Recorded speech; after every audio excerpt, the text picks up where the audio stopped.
Okay, but they didn't come get you and send you off to Siberia. No, they didn't, because once I opened my big yap, I had people come to tell me that, Bob, that's your only defense. That's the only security you got. Keep talking. Because if they come and shut you up now, it'll be so obvious to the world that you've been closed down that much of what you've been talking about must be true. As I told you, I think I shared with Bill, I was intimidated.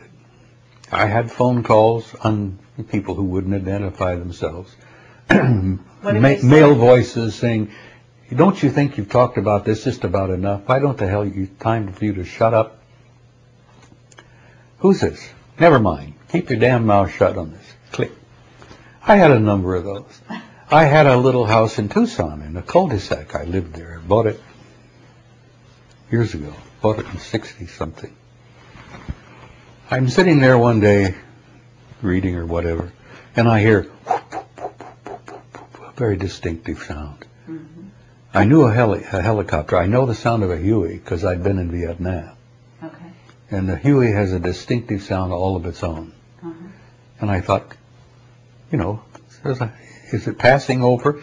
And it kept, and the damn thing was sitting over my house.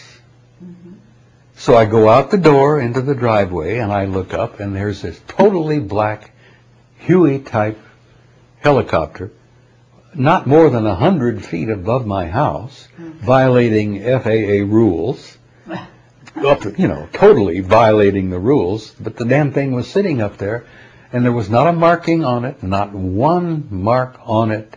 It was totally black, and that was a violation of FAA, you know. Now, these guys violate the law all the time.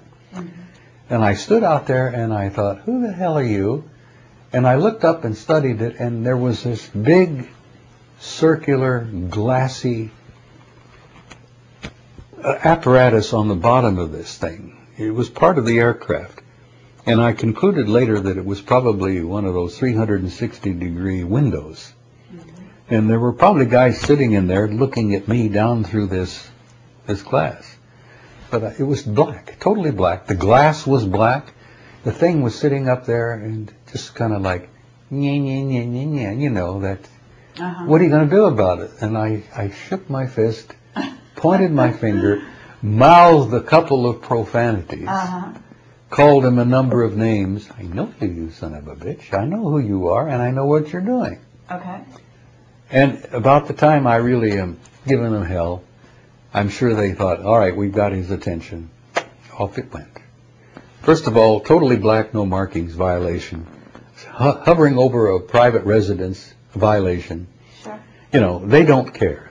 It was an intimidation. And this was right after I had went public. Okay. At this big conference in Tucson. So tell me, you have friends at high places, because I know you've spent some time in Washington. Who's protecting you? Because is it human? Is it extraterrestrial? Let me tell you what I think. Okay. And this is just my 2 cents. Okay. I think that after I came out publicly with a big mouth and spoke and began to speak regularly at that time, from 91 on, I traveled the world. Good God, I was invited. I've been 18 countries. I think going public and being out in the open probably was what saved me. Other than the phone calls and the Black Huey and all of the rest of it, you know, I've had people come up to me at conferences, guys, who would not introduce themselves and would, suits, you know what the term suits means? Sure. 3-piece with vest, typical government agency type thing. You've been speaking out pretty bluntly about this. Why are you doing this? Well, who are you? Well, never mind. Why are you doing this? Well, first of all, the truth has to be told. Oh, yeah? You think you know the truth? And I think, well, I know some of it. How's that? As a matter of fact, I know quite a bit of it. That's even better. And, you know, I've had those happen, too, over the years. I had an interesting time. I spoke at Leeds at a conference. All right? Got a call from a guy who identified himself as Mr. Sweeting. typical UK name, I guess, Mr. Sweeting. And we found out Tony Dodd checked the phone number from Mr. Sweeting, who called me and said it was imperative that he speak to me before I went on. And Tony and I both got in the phone booth together, crammed in here. And Tony's listening as I'm talking to Mr. Sweeting, and he says, it's imperative, Mr. Dean, that I speak to you before you go on. What are you going to say? And I says, well, Mr. Sweeting, if you're local, why don't you come to the conference and listen? Well, no, I can't do that. I just wanted to know what you plan to say. And I says, I plan to say a hell of a lot. And Tony checked the number. And guess where?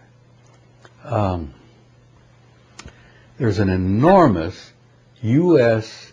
National Security Agency facility in Yorkshire called Menwith Hill. Menwith Hill. I've driven by it. Tony took me by several times. Sure. Mr. Sweeting's number was Menwith Hill. Okay. So what, that's it? Was that the gist of your conversation? Well, the gist of the conversation was Mr. Sweeting would not say anything to me about who he was and why he wanted to talk to me. And I told him I ain't going to share nothing with him over the phone. If he wants to talk to me, come to the conference. Mm-hmm. And I'd be delighted to talk to him face to face. Well, on that issue, have you had whistleblowers, people come out from the closet and share stuff with you? Oh, God, yes. You're a whistleblower? Oh, hell yes. Okay. I've had people come up to me and say, I've been wanting to share this, Dean. And I think I can share with you because you won't take my name and address and phone number and turn me in. But this happened to me, and I know that happened to you, and, we've all been members of this, what we call the Old Boys Network. We wanted to get it out, and we wanted to get it out honestly, up front, and democratically, damn it. So you convinced me that you're out there. But okay. I'm still not buying it completely because do you think that have you had health problems? Have you had, mind control? And if not, then I have to ask you again, who's protecting you? Well, let me say this about that. Sounds like Nixon. I have shared this with people several times because they've asked me the same question. Sure. And after I became notorious, I suppose is the best word, where I have spoken bluntly, regularly, all over the damn planet and all over the United States, to a considerable amount of positive response from people. Mm-hmm. Not only military, thanking me for going public, okay. And I've got a number of close, warm friends that retired, mm-hmm.